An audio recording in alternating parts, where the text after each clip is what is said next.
Assalamualaikum warahmatullahi wabarakatuh.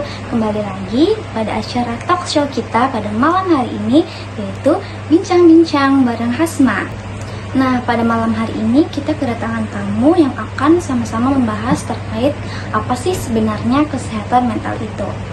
Tamu kita ini berasal dari mahasiswa S1 jurusan psikologi di Universitas Negeri Bosowa. Nah, untuk tidak berlama-lama lagi, marilah kita panggil bintang tamu kita pada malam hari ini, yaitu Nurul Aziza. Gimana nih kabarnya pada hari ini? Baik sekali. Oke. Nah, jadi pada malam hari ini kita akan sedikit mengkulik terkait apa sih sebenarnya kesehatan mental itu menurut saudari Nurul Aziza. Nah, jadi kita langsung aja ke pembicaraan kita yang pertama, yaitu terkait apa sih sebenarnya kesehatan mental itu menurut saudari. Jadi kesehatan mental itu ialah kondisi di mana seseorang individu yang mencakup berbagai aspek, misalnya kayak emosional, psikologis, sosial, itu semua yang mempengaruhi dalam kehidupan sehari-hari, misalnya mampu beraktivitas dengan baik, menikmati hidup dengan baik, kemampuan olah emosi dengan baik, dan lain-lain sebagainya. Jadi faktor penyebab kesehatan mental itu terkait tentang psikologis tadi. Nah, terus menurut saudari nih, apa saja sih gangguan kesehatan mental yang umum terjadi pada kalangan remaja saat ini? Terutama kan kita kan mahasiswa nih. Biasanya itu kalau kita kan kuliah ya, kebanyakan itu kayak stres akademik, depresi, gangguan bipolar, gangguan makan, gangguan pencernaan, itu semua kan karena biasa itu pemicunya ialah overthinking gitu. Yes, overthinking juga overthinking.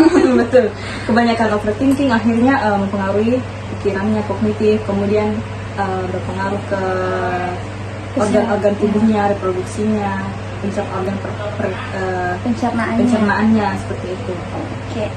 Nah, selanjutnya apa sih perbedaan utama dari masalah kesehatan mental?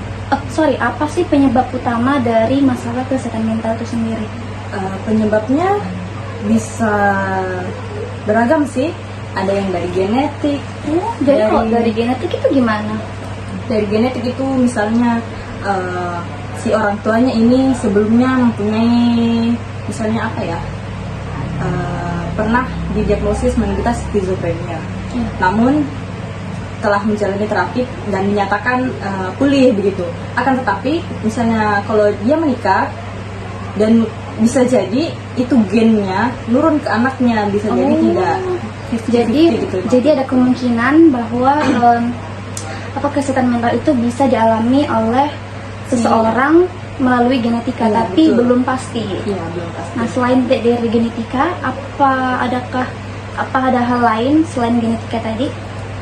Misalnya yang sudah disebutkan tadi, stres karena banyak pikiran, misalnya penyakit fisik atau penggunaan obat-obat terlarang, faktor lingkungan, faktor pertemanan, misalnya toxic relationship yang lagi tren anak-anak muda sekarang. Ya, karena kan sekarang kan anak muda lagi gemar-gemarnya terkait tentang relationship.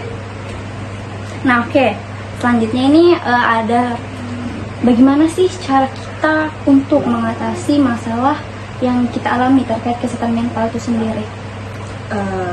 Kalau menurut saya, kalau masalah itu belum terlalu parah, mungkin kita bisa mulai dari langkah kecil dulu, berbagi ke orang terdekat, misalnya keluarga, sahabat, teman terpercaya, dan lain-lain.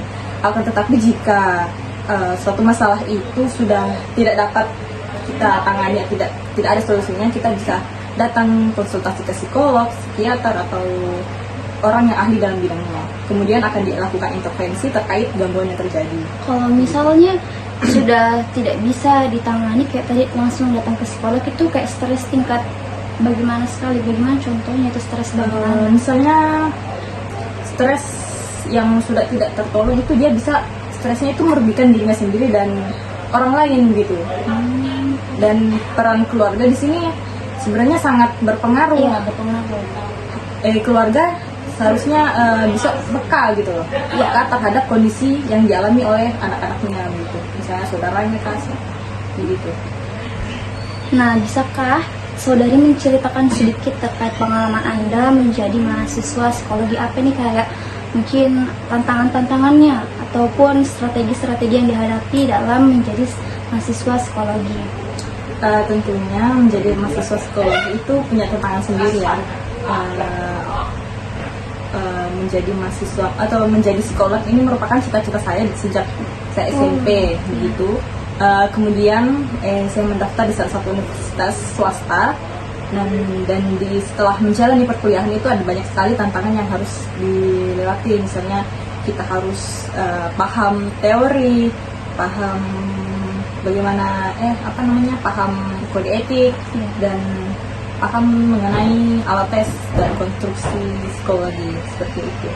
Dan juga biasa disebut sama orang-orang kalau mahasiswa psikologi itu berobat jalan. Kenapa bisa dibilang berobat jalan tuh? Karena sambil kita kuliah, sambil kita konsultasi ke psikolog terkait masalah-masalah yang kita alami begitu. Misalnya kita pernah berada di suatu hubungan yang toksik, kita bisa menceritakan itu kepada psikolog, karena dosenku juga merupakan seorang psikolog. Jadi ketika beliau menjelaskan, jadi kayak relate gitu dengan kehidupan tak sehari-hari begitu. Apakah kira-kiranya saudari pernah mengalami terkait tadi kesehatan mental, kayak entah stres ataupun bagaimana yang pernah saudari alami selama kuliah di jurusan psikologi? Kalau stres sih pernah. Jadi kalau stres itu beragam, biasa mulai dari tuntutan tugas yang harus selesai tepat waktu, ketepatan pengerjaan tugas, dan kita tuh harus teliti. Dan kalau keliru di atas, misalnya dalam penghitungan skor, jika keliru di atas kita juga maka akan keliru selanjutnya begitu. Kemudian kita harus dituntut harus pandai bersosialisasi, berbicara depan umum, dan itu merupakan tantangan sendiri bagi saya, karena saya melabeli diri saya itu sebagai orang yang introvert. Kenapa tuh? Kenapa diri sendiri dilabeli oleh tadi introvert? Karena itu sendiri saya sulit berkomunikasi dengan orang banyak, dengan orang baru. Bisa, cuman itu semua butuh proses. Dan kemudian setelah saya menjadi mahasiswa psikologi,